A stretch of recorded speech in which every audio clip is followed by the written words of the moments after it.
Have you ever wondered why Europeans seem to have a knack for making things last? From tiny, fuel-efficient cars to homes that have stood for centuries, there's a deep-rooted culture of sustainability.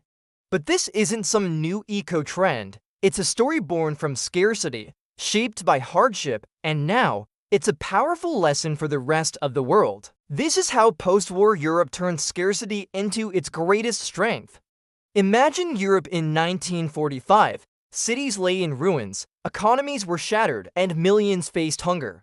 Resources were incredibly scarce. You couldn't just go out and buy a new coat, a new car, or even a new set of plates.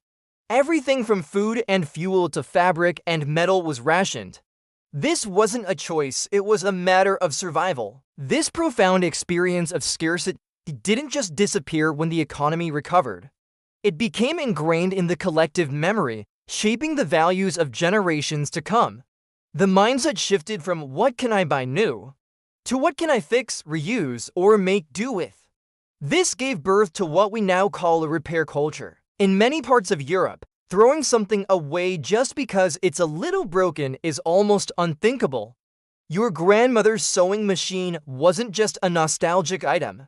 It was a vital tool. Your grandfather's workshop wasn't a hobby space.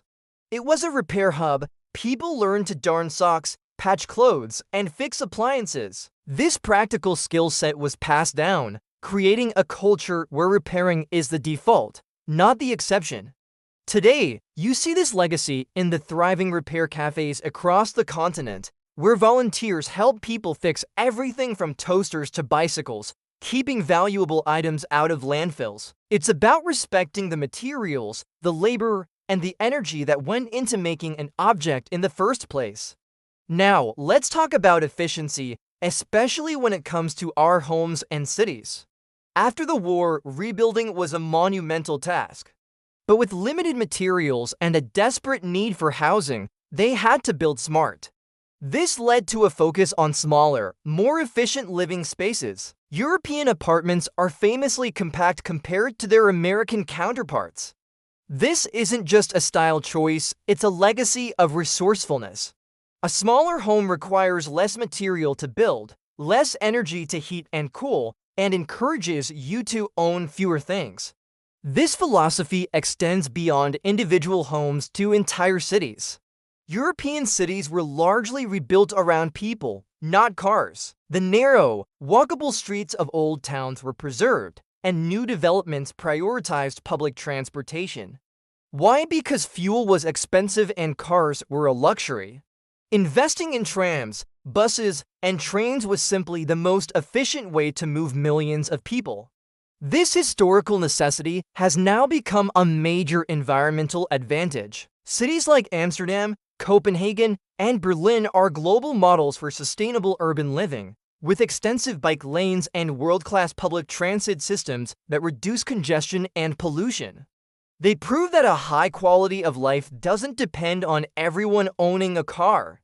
This mindset also revolutionized European engineering, particularly in the auto industry. Think about the iconic cars that emerged in the post-war era: the Volkswagen Beetle, the Fiat 500, the Mini. They were small, affordable, and incredibly fuel-efficient. They had to be. Gas was expensive and heavily taxed. Engineers were challenged to get the most out of every single drop of fuel. This drive for efficiency became a point of pride and a key competitive advantage for European car manufacturers. Decades later, this same engineering prowess is being applied to develop some of the world's most advanced electric vehicles and high-speed rail networks, continuing the legacy of resource-conscious innovation. Frugality, often seen as simply being cheap, is viewed differently in Europe. It's more about being resourceful and mindful. The post-war generation understood the value of every penny and every potato. This respect for resources is deeply embedded in the culture. It's visible in the way people shop for food, buying fresh, local ingredients daily rather than overstocking a giant refrigerator. It's why you see double-glazed windows and well-insulated walls as standard in European homes, because wasting energy on heating is like throwing money out the window. This isn't about deprivation, it's about optimization. It's about enjoying a high standard of living without wasteful consumption. This practical frugality naturally leads to a smaller environmental footprint. So, what can the rest of us learn from Europe's journey? In a world now facing global resource scarcity and a climate crisis, the lessons from post-war Europe are more relevant than ever. First, we need to embrace a repair culture. Before you toss that broken gadget or torn shirt, ask yourself, can it be fixed? Learning basic repair skills or supporting local repair shops is a powerful act of sustainability. Second, let's rethink our consumption habits. Do we really need the biggest house, the largest car, or a closet overflowing with clothes? Embracing the less is more philosophy can not only save us money, but also reduce our impact on the planet. Small, conscious choices, when made by millions, create massive change. Finally, we need to advocate for smarter, more efficient systems in our own communities. This means pushing for better public transportation, more walkable and bike-friendly cities, and building codes that prioritize energy efficiency. Europe's story shows us that these aren't radical ideas. They are practical solutions born from necessity.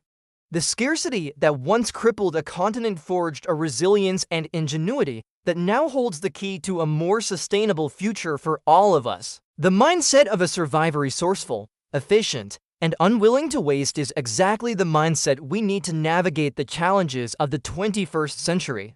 Thank you so much for watching. If this story resonated with you, what's one small change you could make to be more resourceful in your own life? Let me know in the comments below.